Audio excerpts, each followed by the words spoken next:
అందరు ఎట్లున్నారు? అంత మంచే కదా. ఇలా మీకోసం మస్తు ముచ్చట్లు పట్టుకొచ్చిన, దబ్బున ఎప్పుకోవాలి. ఏమంటున్నా చలో పాండ్రి. ఎన్ఎస్ఆర్ గ్రూప్ వారి ఎన్రిచ్ వాటర్ సమర్పించే దా ముచ్చట. ఇక ముచ్చట్లు షురు. అవు కానీ ఎండలు ఎట్లా కొడుతున్నాయో మీకెళ్ళి. నిజం చెప్తున్నా, నాకంత ఇలా ఆగమాగం అనిపించింది. అసలు నేను కలగంటన్నా నిజమేనా అనిపించింది. పొద్దటి సంధి పగటేలు దాకా ఎండ దంచేది కదా. నేనైతే కూలర్ కిందనే కూర్చున్నా, తాపకు సరాలు నీళ్ళు పోసుకుంటా. ఇక పగటీల ఆఫీస్కి పోదామని బయటికి వెళ్ళిన కథం ఇక వాన కొట్టింది. అది కూడా రాళ్ళ వాననుల్లా. అగో నా నెత్తి మీద కూడా రాళ్ళు పడ్డాయి. ఇగో కన్ను మీద కూడా పడితే ఇగో నా కన్నుకు బొడుసు కూడా వచ్చింది. కనబడుతుందా? కానీ ఒకటేసారి ఎండపోయి వాన వచ్చే వరకల్లా మా అమ్మతోని మంచిగా ఉల్లిగడ్డ పకోడీలు చేయించుకున్నానోళ్ళ. మా ఇంటి పక్క వాళ్ళేమో మిరపకాయ బజ్జీలు తెచ్చిచ్చారు. ఏడేడుగా తింటే అసలు ఆ కథనే అలాగుండే. అవు కానీ ఈ వాన ముచ్చట నువ్వు మలక చూద్దాము. ఎందుకు ఈ తాప అంత పిస చేసింది? సూర్యునికి ఏమైంది? ఏమైనా సుస్తైందా? ఏదో మలక అరుచుకుందాం రాండి. నిజంగా మంగళవారం నాడైతే నాకు మాయాబజార్ మంత్రాల సినిమా చూసినట్టే అనిపించిందిలా. అప్పటిదాకా ఎండ చంపింది. ఈ ఎండ కగితలుగా దీనికి సావురాలని మనసులు అనుకున్నా. అంతెందుకు, ఈ ఎండకు రోడ్డు మీద కోడిగుడ్డు వలిగితే ఆమ్లెట్ అవుడే కాదు, బండ్లు కూడా అంటుకున్నాయి. అసంటిది అప్పటికప్పుడే గాలిదేవుడు జూరు అనుకుంటూ వచ్చి సూర్యుని మాయం చేసిండు. గాలిదేవుడు జెర్సేపు ఐటమటం చేసినాక ఇక ఆనదేవుడు రంగంలోకి దిగిండు. అప్పటికప్పుడే ఒక కొట్టిందా వాన, అంతరాల వానని.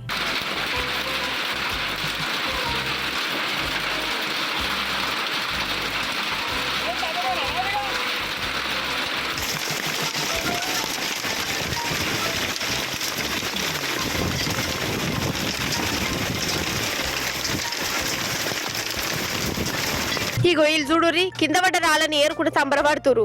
అవేమన్నా చక్కెర గోళీలు అనుకుంటురో లేకుంటే స్వాతి ముత్యాలు రత్నాలు అనుకుంటురు. అయ్యో వీళ్ళ సంబరం చల్లగుండా.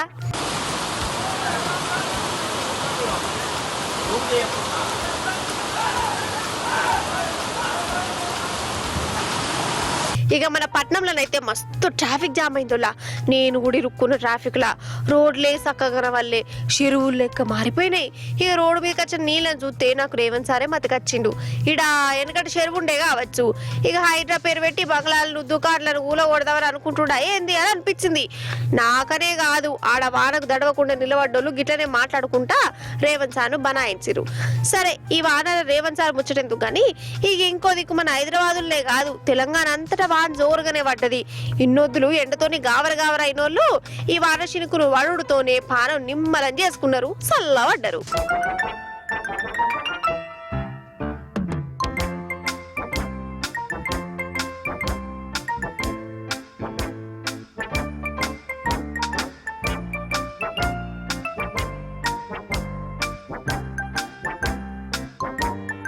ఇంకో దిక్కు గాలిదేవడం మన తక్కువనా?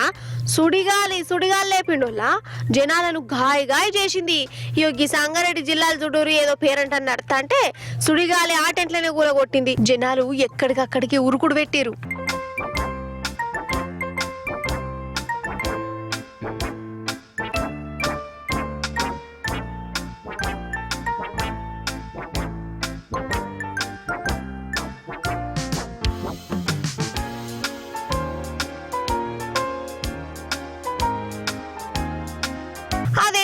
ఈ నడమ వాతావరణమే విచిత్రంగా కనబడుతుంది. పొద్దంతా ఎండగొట్టింది, మాప్టీలుగా అంగని వాన దంచింది. మళ్ళీ జరిసేపటికి మళ్ళీ ఎండగొట్టింది, మళ్ళీ వాన పడ్డది. ఏందో ఏమో పట్టు. మొత్తానికి గాలిదేవుడు, వానదేవుడు, సూర్యుడు ముగ్గురు కలిసి జనాలతోని జాగుడు మూతల ఆట ఆడుకున్నట్టే ఎత్తురుపో. జంజరకరి జనారే బిఆర్ఎస్ బలారే, జాతరమ్మ జాతర, గులాబీ జెండా జాతర. ఏప్రిల్ 27వ తారీఖు యాదికున్నది కదా. ఆ రోజు ఏమున్నదో, మన తెలంగాణలో గులాబీ పండుగ ఉన్నది. ఇప్పటికే ఊరూరా గులాబీ జెండలే కనబడుతున్నాయి. లీడర్లు, కార్యకర్తలు ప్రచారాలు చేస్తూనే ఉన్నారు. మా ఇంటికి కూడా వచ్చిర్రు. ఇక నేను కూడా బీఆర్ఎస్ సభకు బరాబర్ పోతా. ఆడికెళ్ళే మీకు ముచ్చట్లు చెప్తా. అన్నట్టు అసలు సభ ఏర్పాట్లు ఎట్లా నడుస్తున్నాయి, ఎంతమంది వచ్చే తట్టున్నారు, సౌలతుల కథ ఏంది, బందోబస్తు ముచ్చటేంది, ఏది ఓ మల్క అట్లా అరుచుకున్నట్టు చేద్దాం రాండి. చలో వరంగల్.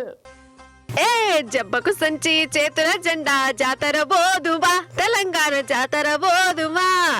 జబ్బకు సంచి చేతుల జెండా జాతర పోదుమా బిఆర్ఎస్ జాతర పోదుమా. అందరికి యాదుకున్నారు కదా, ఏప్రిల్ 27వ తారీఖు బిఆర్ఎస్ పార్టీ 25 ఏళ్ల పండుగ రోజు. ఇగో ఇదే ఈ సభ జరిగే జాగా ఎలకతుర్తి మైదాను. ఇప్పుడు ఇట్లున్నదా, 27వ తారీఖు నాడు చూడాలే లక్షల మంది జనంతోని కిటకిటలాడుతుంది. రాష్ట్రం 4 దిక్కల నుంచి శీమల దండు కదిలినట్టే కదులుతారు జనాలు. ఇంత నమ్మకంగా ఎందుకు చెప్తున్నా అంటే, ఇప్పటికే ఊర్లల్లా జనాలు ఈ బీఆర్ఎస్ సభ గురించే మాట్లాడుకుంటున్నారు. షానొద్దుల తర్వాత ఒక బహిరంగ సభలో కేసీఆర్ సార్ ఏం మాట్లాడతాడో, జనాలకు ఏం చెప్తాడో వినాలని అందరు ఎదురు చూస్తున్నారు. అసలు కేసీఆర్ సార్ స్పీచ్ ఇచ్చిందంటే ఎన్ని గంటలైనా గిట్లనే బుద్ధి అవుతుంది కదా. అసంటిది 25 ఏళ్ల పండుగ సభ అంటే ఇంకెట్లుండాలి.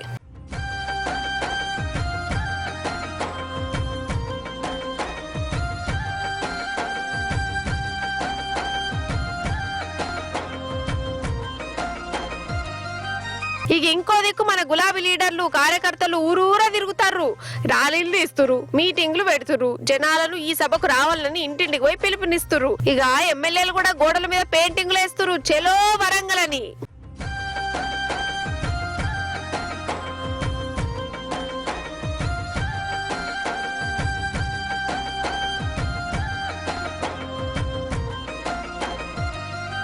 నా మనసు కనిపిస్తుందిలా, ఇది బీఆర్ఎస్ రజతోత్సవ సభ అని పేరైతున్నది కానీ ఇది తెలంగాణ జనం తిరుగుబాటు సభ లెక్కనే ఉంటది అనిపిస్తుంది. ఇప్పటికే మన సర్కార్ మీద జనాలు ఎంత కోపం మీద ఉన్నారో మనం చూస్తూనే ఉన్నాం. మళ్ళా కేసీఆర్ సార్ పాలనే కావాలని ఊరూరా జనం మాట్లాడుకుంటురు, మైకుల ముంగడ చెప్తురు. అసంటిది కేసీఆర్ సారే జనంతో ముచ్చట పెట్టేందుకు సభ పెట్టిందని ఎరగౌడుతోనే పనులన్నీ పక్కకు పెట్టి సభకు వచ్చేందుకు ముంగడ పడుతురు. ఇప్పటికే వ్యాన్లు, కార్లు, డీసీఎంలు కూడా మాట్లాడుకుని పెట్టుకుంటున్నారట. నిజం చెప్తున్నా, ఈ ఎలకతుర్తి బహిరంగ సభ మన రాష్ట్ర రాజకీయాలను మార్చే సభ అవుతుందని అనిపిస్తుందో నాకైతే. నిజంగా ఏడాదిన్నర కిందటి దాకా మన తెలంగాణ రైతులను చూసి కడమ రాష్ట్రాల కుళ్ళుకున్నారు. రాజా బతకంటే తెలంగాణ రైతులదే పోరి అని అనుకున్నారు. ఇక్కడ గన్నిగాన స్కీములు ఉండే, 24 గంటలు కరెంట్ ఉండే, అద్దన్నా నీళ్ళు వచ్చే, పంట పెట్టుబడి పైసలు వచ్చే, ఇక మద్దతు ధర మంచిగుండే. కానీ ఇప్పుడు ఏమైంది, అంత ఉల్టా పల్టా అయిపోయింది. రైతుల కండ్ల పొంట నీళ్లు పెట్టుకోవాల్సి వస్తుంది. ఇక ఇది చాలదని ఈ నడుమంత్రపు వాన ఇంకా ఆగమాగం చేసింది. అగో నిజంగా ఇగో ఇప్పుడు మన తెలంగాణలో రైతు గోసగిది. తడిసిన ధాన్యాన్ని చూసుకుంటే ఒక కుటుంబం కండ్ల పొట్ట నీళ్లు పెట్టుకుంటుంది. ఇగో ఇది మన రేవంత్ సార్ వారి పనితనం. అయ్యో నడుమంత్రపు వానకు రేవంత్ సార్ ఏం చేస్తాడు అనేరు. సార్ వారి చేసిన ఘనకార్యంతో రైతులు ఎట్లా తండ్లాడుతారో మీకు కూడా ఎరికే కదా. అయితే పంటను పండించి కొండంత సంబరంతో మార్కెట్కు పట్టుకపోతే ఆడ కొనేటోడే లేడు. 20 రోజులైనా కానీ మన సర్కారు ధాన్యం కొన్నది లేదు. రోడ్డు మీద అట్లనే పెట్టుకున్నారు. ఏమున్నదిగా ఈ నడుమంత్రపు వానలతోని బంగాళాఖాతం వడ్డు దడిచి ముద్దయిపోయినాయి. ఇది ఖమ్మం జిల్లా పరిస్థితే కాదు, అంతటకి ఇదే కథ.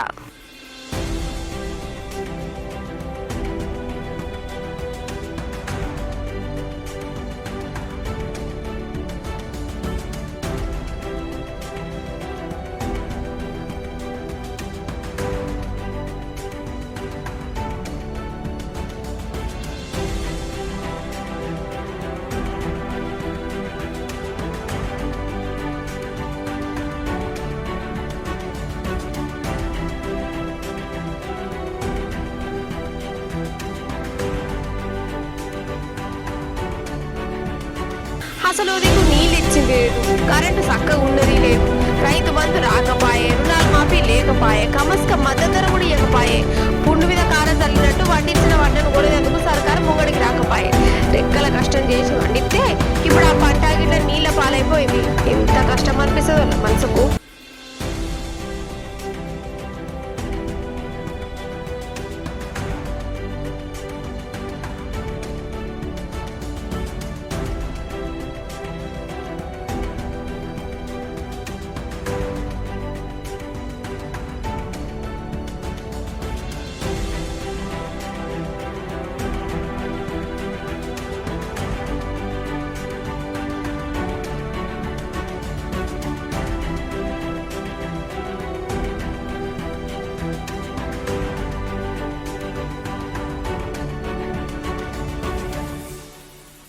నిజం చెప్పు రోల్లా, అసలు పోయిన 10 ఏళ్ళల్లో ఎన్నడన్నా రైతుకి ఇట్లా ఏడ్చిండా, రోడ్డు మీదకి వచ్చిండా?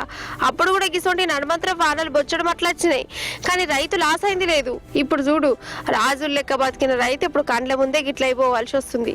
నిజంగా ఎద్దేడిచిన వ్యవసాయం రైతు ఏడిచిన రాజ్యం బాగుపడదని రేవంత్ సరికేవాలని చెప్తే మంచిగా అనిపిస్తుంది వాళ్ళ నాకు. అన్నట్టు మీకు ఎప్పుడు మర్చిన చిన్నప్పుడు నేను తొక్కుడు బిళ్ళ ఆట మస్తు ఆడదుల్లా. మా క్లాస్ ఫస్ట్ నేనే. ఇక ఆటల పోటీలు పెట్టినప్పుడు నాకే ఫస్ట్ ప్రైజ్ వచ్చింది. ఇక జనమందరం నాడు మా పెద్ద సార్ వచ్చి ఫస్ట్ వచ్చినందుకు పేల దువ్వనున్ను అద్దం ఇనాంకి ఇచ్చిండు. మంచిగా ఆడినవరా బుజ్జి అనుకుంటా. ఇక ఇంకోసారేమో మా పెద్ద మేడము రుబ్బెన్లను కటోలు ఇచ్చింది మంచిగా చదువుకోవాలని. ఇక నాకు మస్తు దిల్కుష్ అనిపించింది. బల్ల పాఠాలు చెప్పే పెద్ద సారే గంతమంది ముంగిట పేర్ల దువ్వన ఇనాంకి ఇచ్చే వరకల్లా నాకు నిద్రనే పట్టలే. అసొంటిదొల్లా మరి గీ అన్న ఎన్నాళ్ళ నిద్రపోకుండా ఉంటాడు? ఎవలా అన్న అంటారా? పారి చూయిస్తా కానీ.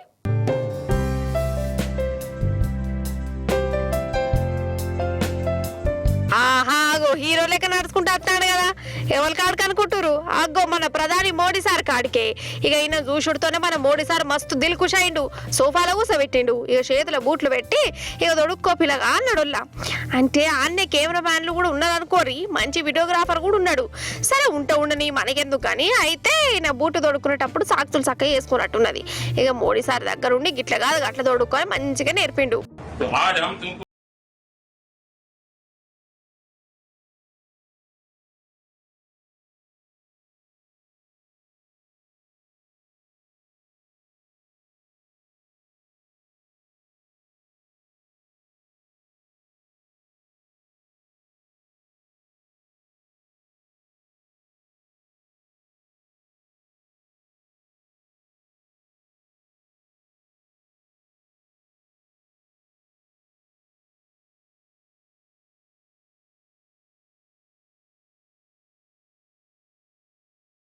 మరి బూట్లు తొడిగే కార్యం ఏందయ్యా అంటే, ఈయన హర్యానా మనిషి.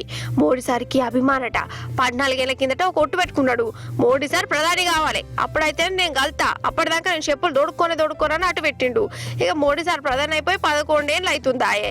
ఇక ఎట్లెట్లలో మోడీ సార్కి నా గురించి ఎరకైంది. ఓష్ని నాకు కూడా గిసోట అభిమానులు ఉన్నారా అని శివు కుమన్నదట. హర్యానాకు పోయినప్పుడు దగ్గరికి పిలిపించుకొని కొత్త బూట్లు కొనిచ్చి దగ్గరుండి తొడిగిచ్చిండు. అదన్నట్టు ముచ్చట. మోడీ సార్ నువ్వు చేసింది మంచి పని, కాకపోతే మోడీ సారి ఈడ మా తెలంగాణలో కూడా జనం రైతులు కోసపడతారు సారు. ఇటు హెచ్సి భూములు గుంజుకునే ఎగురం పెట్టుకున్నారు సారు. జీవాలు తండాడుతున్నాయి సార్, జర ఇలా గురించి కూడా పట్టించుకోరు సార్ అని అంటారు సారు వారి బూట్ల కార్యక్రమం చూసిన జనాలు.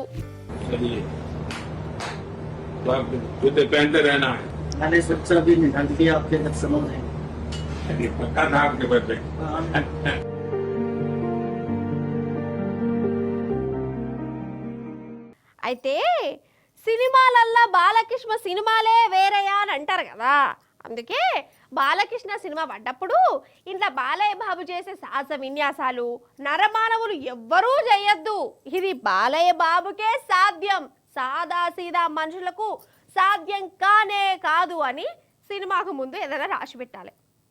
ఎందుకంటారా, ఒక సినిమాలో బాలయ్య బాబు తొడగొడితే రైలు బండి ఆగిపోతుంది. హేలుతో గిట్లా అంటే స్పీడ్గా వచ్చే సూపర్ ఫాస్ట్ బండి వెనుకకు మరుతుంది.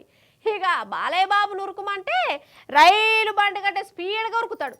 అయితే ఢిల్లీలో ఒక బుజ్జుల్లా మన బాలయ్య బాబుకు పెద్ద ఫ్యాన్ కావచ్చు. ఎందుకంటారా, ఏం చేసిందో చూడరు, మీకు ఎరకైతుంది. Ready 1 2 3 go.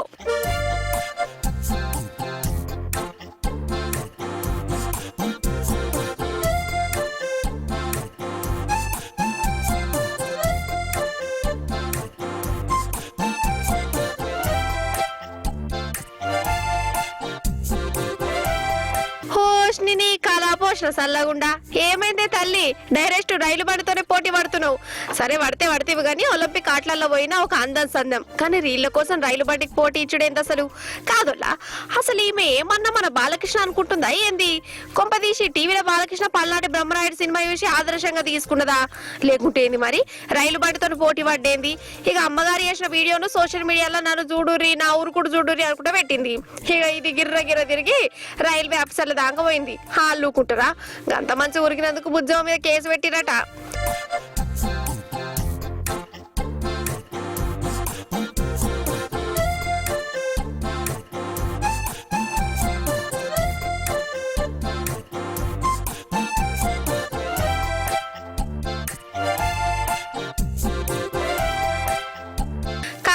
ఏమనంటే కోపాలు బాగా వస్తాయి కానీ రీల్లు వీడియోలు చేసుకోవాలంటే గిట్లనే చేసుకోవాలన్నా అలా నాకు తెలియక అడుగుతా. మొన్న కూడా గింతే ఒక పోరడైతే బండి కింద వండుకొని మరి రీల్ చేసిండు. యోగి అక్కని చూడుర్రి ఇల్లు మీదకి డాన్సులు చేస్తాంది. ఆ టెన్క ఎల్లెలకల పడ్డది.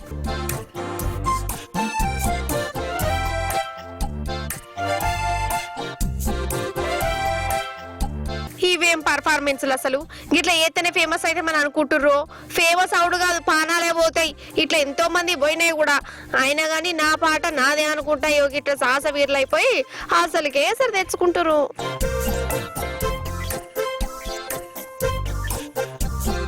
ఎన్ఎస్ఆర్ గ్రూప్ వారి ఎన్రిచ్ వాట్ సమర్పించు ధూమ్ దా ముచ్చట ఎగిపులా గ్యాల్టీ ధూమ్ దా ముచ్చట్లు మంచిగా ఉన్నాయి కదా, మస్తు అనిపించినాయి కదా. మళ్ళీ వచ్చినప్పుడు ఇంకిన్ని మంచి మంచి ముచ్చట్లు పట్టుకొస్తా. అప్పటిదాకా ఏం చేస్తాను చూస్తూనే ఉండాలి T News. Tata bye bye నమస్తే.